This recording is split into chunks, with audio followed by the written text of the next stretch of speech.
subax wanaagsan saaka waxaan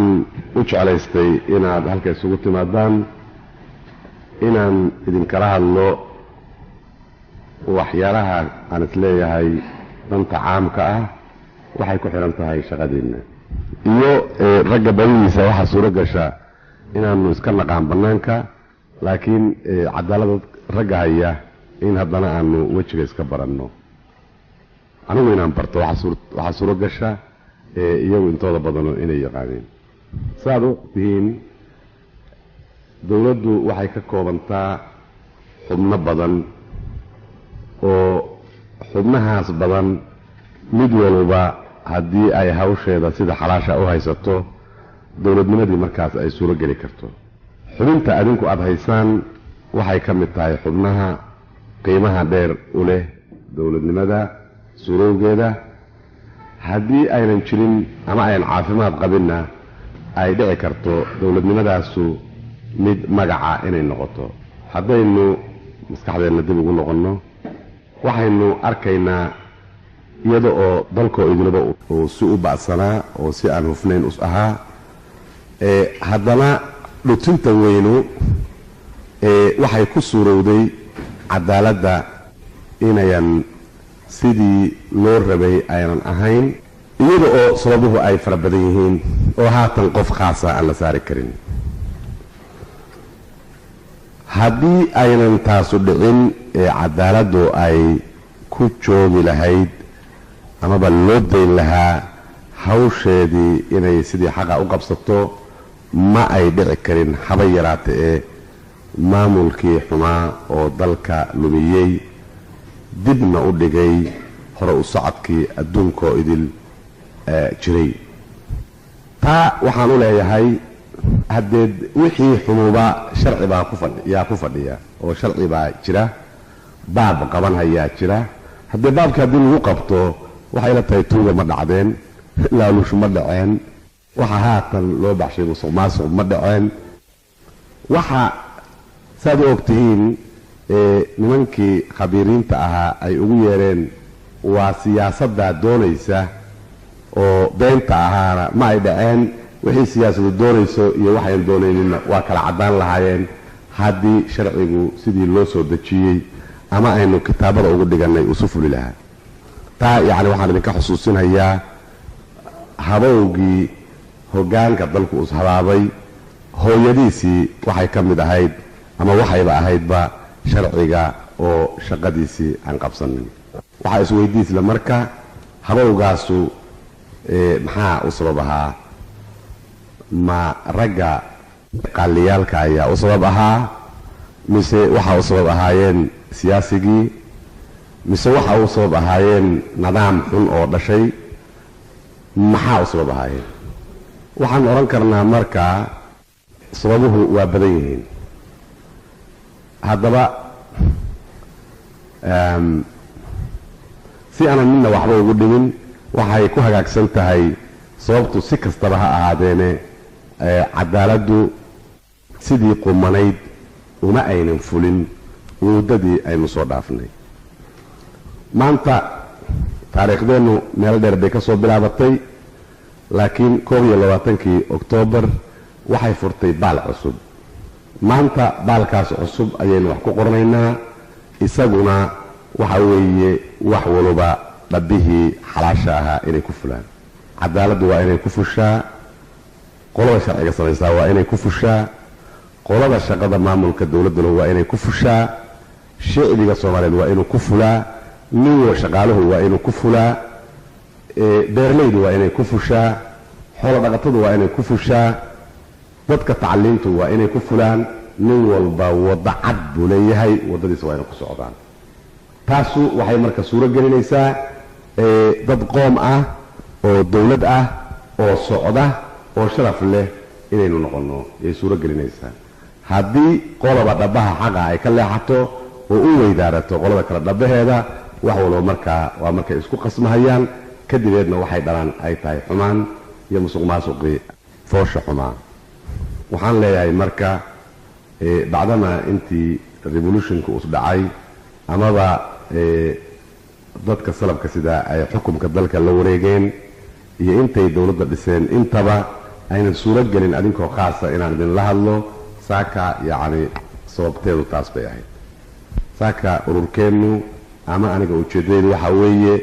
mas-uulkii aad lahaydeen dhabarka inaan idinka saaro wax marmarsiinyaa oo suuro galaana inaynan jirin mas-uulkaasu waxaa weeye xubinta lafdhabarka ah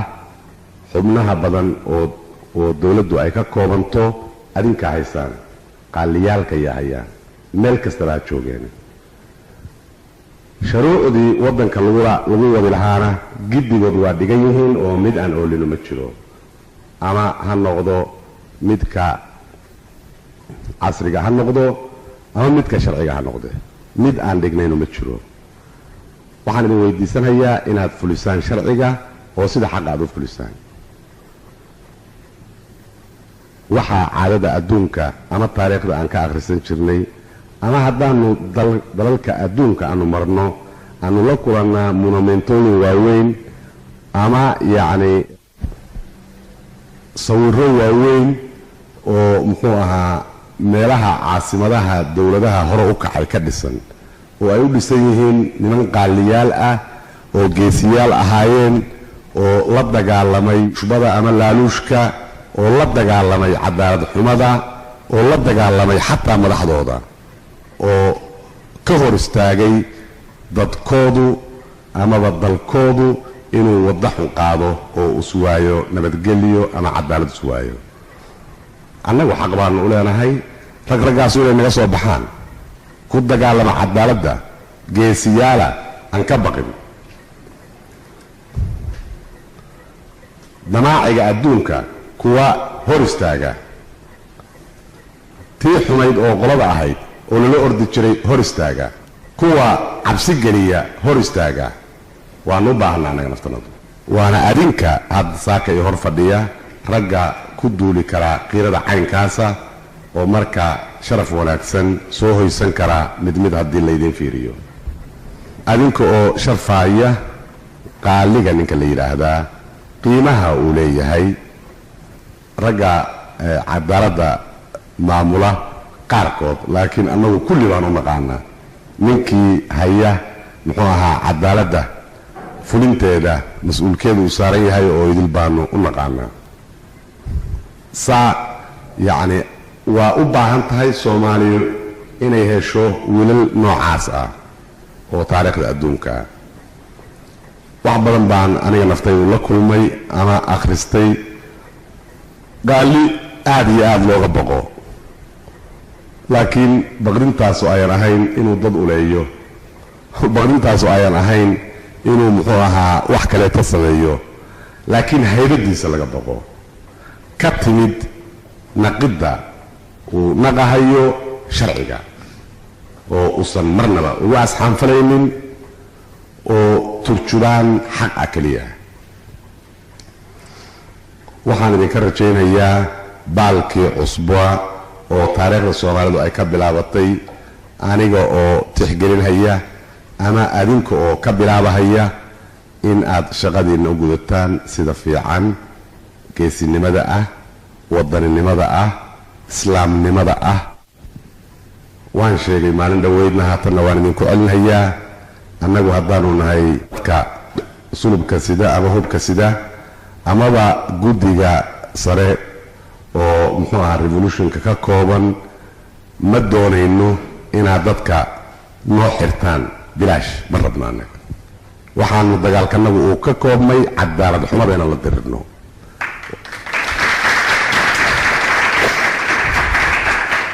sidaas baanaan u yeelaynin marka cadaaladda marka lagu cayaaro haddana inaanu magaca annagu sidno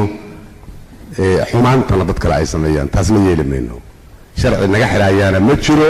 meel lagu gabanayaana ma jirto ninkii ay ka dhab tahay ilaahay horti inuu dadkiisa xaq u xukumana waa midka aanu garab taaganahay waxa wanaaga uu mudan yahay aan marinayno midka musuq maasuqii maskaxdiisa ka fujin la'na ka aanu yeeli mayno in annaga ceebto ay noo timaado isaguna uu falo oo ceebta sameeyo taas ka yeeli mayno yuusan ku riyoon taas waxay inoo kala dhigaysaa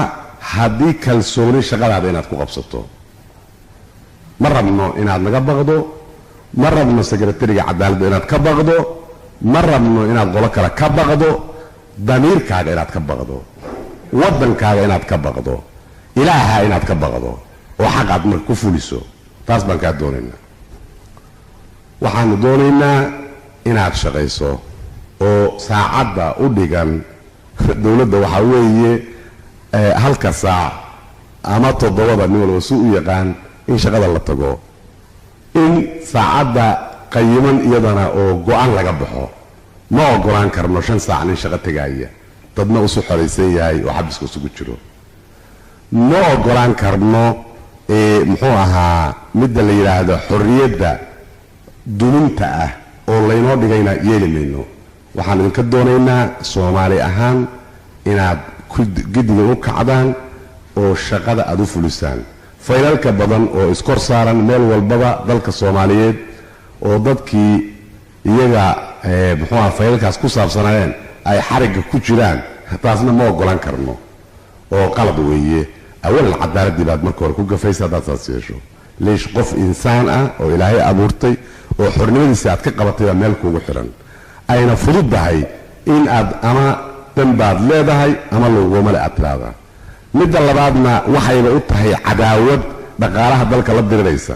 nin bari la sii dayn doono in muxuu ahaa 4-5 bilood xarig ku jira taasuna waxa weeye cadal wadanimo hooyadeed bay ka bilaabanaysaa 5 bilood oo masruuf ah oo wax kale lagu qaban karay wax nin loo cunsiinayo iyaduna waa yaabkeed bay ku jirtaa haddii loo dhanba laga eego waxaan isleeyahay ninka xaakimka naftiisa waxay ku tahay cuqdad aan ka baxayn maxaa waay markuu nin dambiile yahay waxaan ugu ogahay inuusan habeenkii seexanin walwal miiran kaasaa kuu dhiman keeraa kuu dhiman goormaad samayn doontaa berri u dhigo saaddan baad qaban doontaa isuu leeyahay inuu ka nasto oo madaxiis bannaan uu marka wuxuu qabsanayo kale u qabsado ayaa uga roonay waxaa hor fadhiya madaxweyne maxamed cali sharmaan haddii ay u yaraato 2 sanadood ayuu hayaa xukuumadda militariga fulay baa la yiri nin dhintiya nin dheer buu mara gashada xakaamada militarigana anaa madax u ahaa weydiiyo waligay nin sii daaynaanay markii aan shiriyo xakaamada militariga wixii aan kala dardaarmi jiray waxay ahayd ha ka baqin cadaaladda haddii ninka laga gardaraya askariga siida haddii lagu garleeyahay shicbiga iyo waddanka ka khayroon xir saas baan oran jiray waligay nin sii daamadeen u yaree ma dhihin ha laga daayo ma dhihin ninkii aad ku maqasho iisoo sheeg anaa xirayo isaga baan oran jiray macnaheedu waxa weeye waa inaan aaminsanahay cadaaladda leesh sharcigu waa inuu ka sarreeyaa nin kastaba ma aha sharciga in ragga qaarkii ay ka sarreeyaan oo ismoodaan ama markay xoogaa xoolaa leeyihiin ama markay boos hayaan inay sharciga ka sarbarayaan been weeye sharciga nin karbaray ma jiro taas waxa weeye qaraabka waddanka marka uu socdo markii sharcigu uu hoos maro oo nin u yiraahdo hadda sharciga nin baa sameeyay ana maan sameeyo sharciga nin baa sameeyay laakiin wada xalaala oo quman oo dhabayaal badan leh oo laga fiirsaday baa loo sameeyay waxaan loo sameeyay maslaxadda caamka ninka xulna in lagu qabto oo khaaska ah kaligiisa caamiyadana nabadgelyadooda iyo maslaxadooda in lagu daafaco marka nin kaliya marka see ku sameyn kara kii laga gaashaabanayo sharciga loo sameeyay isagii weeye see ku bedeli kara ta nacam sharcigu waa inuu dul jooga isagu taas yani waxaan ka wataa aniga oo hawl wanaagsan idinku ducaynaya haddana sharcigii waa inuu sarmaraa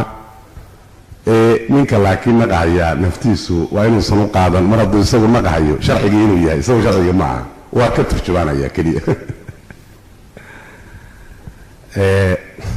waxaan ku cilmi leeyahay in dhibaatooyin badan adinka naftiinu aad la kulmaysaan oo cadaaladda lagu goynaysa inay dhici karto dhaqaalaha inaad ka cabataan qoladiina tanu oo aan la socday waxaa dhici karta inaad meeshii wax lagu xukumaya aad ka cabataan oo aan fahmi karo waxaa dhici karaa wixii wax lagu xukumayay oo alaabo ahaa oo suuro gelinayay xakaamaddu inay hagaagto inaad ka waxaysan tihiin waa dhici kartaa laakiin soomaalida waxaan ku maamaada nin walba taagtiis baa qodax ugu tagtaa awoodeennu hadday inoo diido sharcigeenna وإنه كوجو صنع أنا كوجو دومنا جيت كوستيسا ما شرتو سبب أي نوران كرنا وحا مغنيس قروح بدن أو بلاران كراس قروح بدن كوا مغن مركز شرعي سؤال معي نو تاسو وين عندك waxa wax lagu xukumo waxa weeye aqoonta sharciga oo ninkii sharcigii fulinaya ay laga maarmaan tahay nin u qalma inuu meesha joogo midda labaadna waxa weeye niyo wadaniga inuu leeyahay midda saddexaadna in uu fahmayo cadaaladdu waxa ay tahay iyo xubno kale oo badan inta haday joogto kursigu waxba lama maqna وأي هبون تاي إن وراغه بوغي قلمدي قدي كرسي حفيزكي غاريغي غير كي نسكر كبي وافي عنها لكن ادي له واي واود ودنك اس غاري واي ادغنا وا جوجتا اقونتينا waa leedahay ummadina inaad kala saarta laga doonaya intaba marka waad heli kartaa waxaan rajaynayaa inaynu marka kala aan hubsano mar walba inaynu tixgelino dalkeenu muxuu dhali karaa wixii inaga maqano maxay inaga maqan yihiin